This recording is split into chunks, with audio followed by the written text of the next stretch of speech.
Hey guys, what is up? This is Mr. A. Crizzy here, and in tonight's movie review, I'm going to be reviewing the sequel to the 2000 film I just reviewed.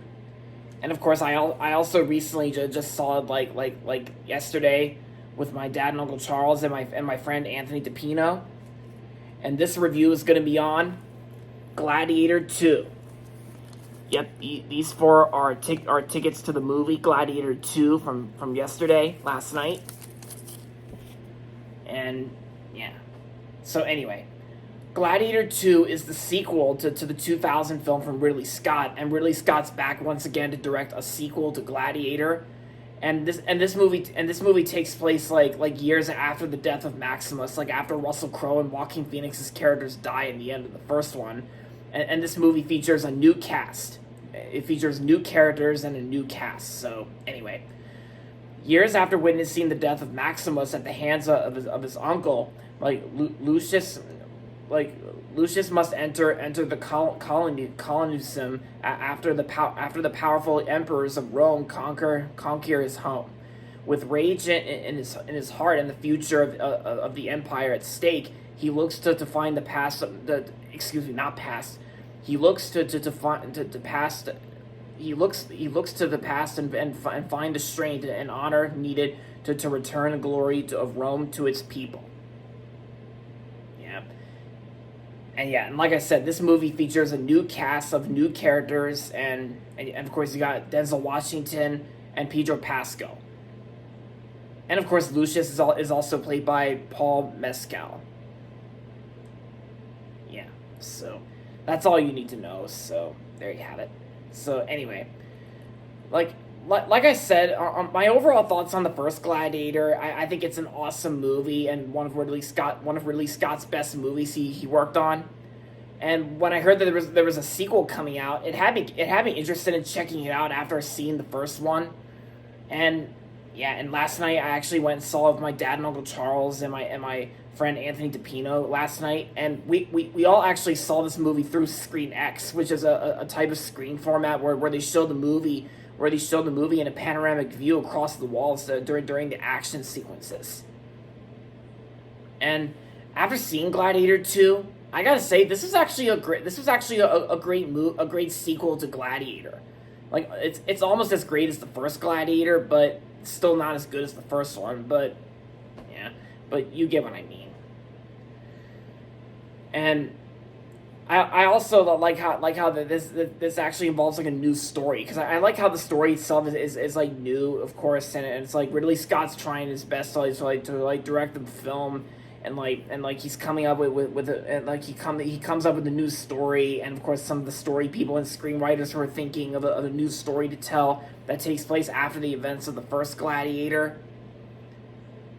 And I gotta say, the action sequences, like even during the gladiator wars at the arena scenes, I gotta say the cinematography was actually well shot, kind of like the first one, but more updated. And yeah, it's got lots of action sequences, like in fights and wars, and of course like some Romans like getting shot with arrows. And yeah. And I gotta say that the music score by Harry Gregson Williams, I gotta say his score's like not really as good as Hans Zimmer's score, but Harry Gregson Williams is still a talented music score composer. His music here was good. And I gotta say the acting performances were really good as well, because they were great.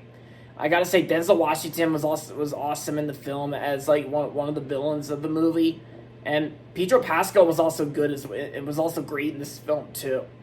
Yeah, Pedro Pascal has been on a roll this year in movies. Like, he was in Driveway Dolls, which came out in February, that I went and saw. And of course, he played Fink the Fox from the DreamWorks animated film Wild Robot. Yeah, Pedro Pascal has really been on a roll this year. And yeah, and Paul Mescal, who plays Lucius in the movie, like, if that's how you pronounce it, then I gotta say, like, his performance, like, Paul Mescal actually he was great in this film as well, because, you know, pretty much almost everything about this movie is a great film that I consider this to be.